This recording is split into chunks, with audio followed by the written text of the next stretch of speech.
one of life's greatest miracles when two people love each other so much that they're willing to commit their lives together as one spirit. The ability to love is a miraculous gift which God has given us, and a wedding is a celebration of that gift.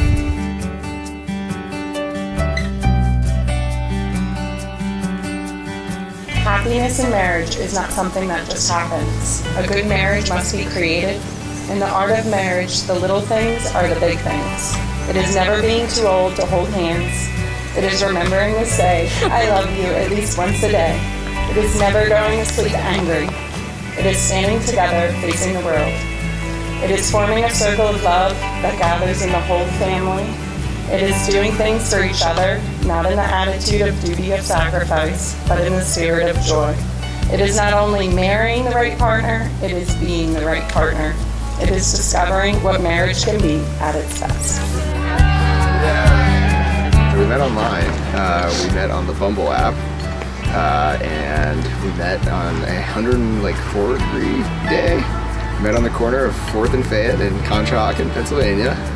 And we walked to a bar after that, and we were talking, and we figured out that we lived like about a block away from each other.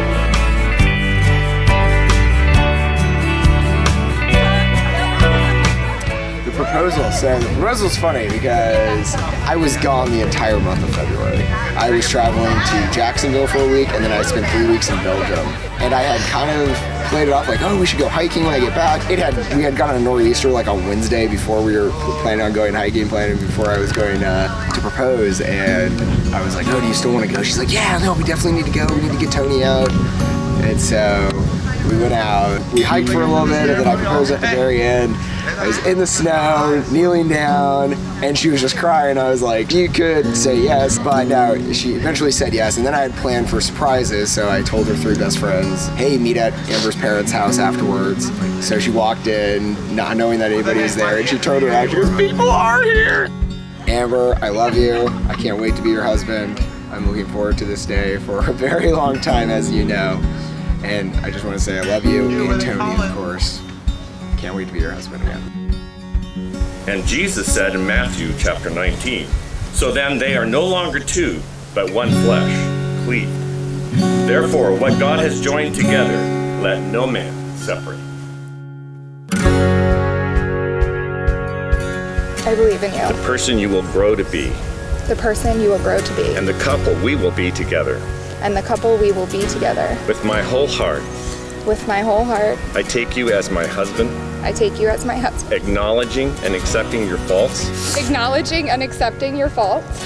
And strengths as you do mine. And strengths as you do mine. I promise to be faithful and supportive. And to always make our family's love and happiness my priority. To always make our family's love and happiness my priority.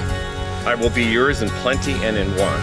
I will be yours in plenty and in want. In sickness and in health. And in sickness and in health. In failure and in triumph. And in failure and in triumph. I will dream with you. Celebrate with you. Celebrate with you. And walk beside you through whatever our lives may bring. And walk beside you for whatever our lives may bring.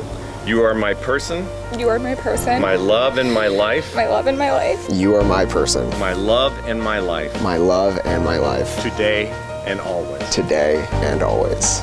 Today and always. So I'd like to present to you Mr. and Mrs. Peter.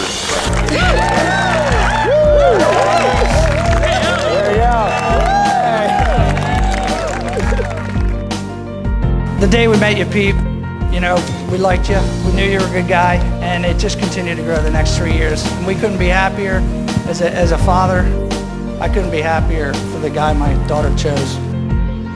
Pete, I couldn't imagine a better fit for my best friend, and you came along at a time when Amber needed someone like you the most. I know this night will be one you guys will never forget, and I can't wait to see what the future holds for you guys.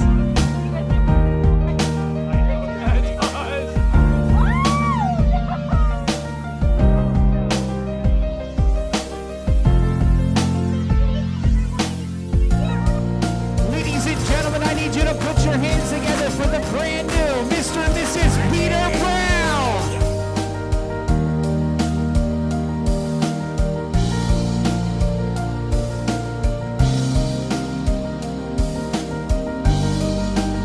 It was only a couple years ago, Peter told all of us, hey, I'm gonna take a little contract with J&J. It's a good opportunity for me to go out to the East Coast. But nonetheless, you know, he came out here just for a job and he ended up finding love. So it's beautiful that he was able to do that, and especially with somebody like Amber.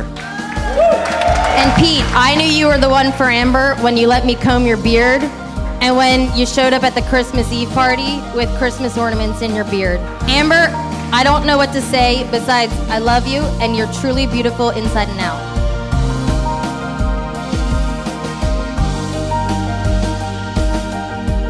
Many years ago, you saw this union, the four of us did not. We had faith and hope our children would find the love you have wanted since the beginning for all of your creation and children.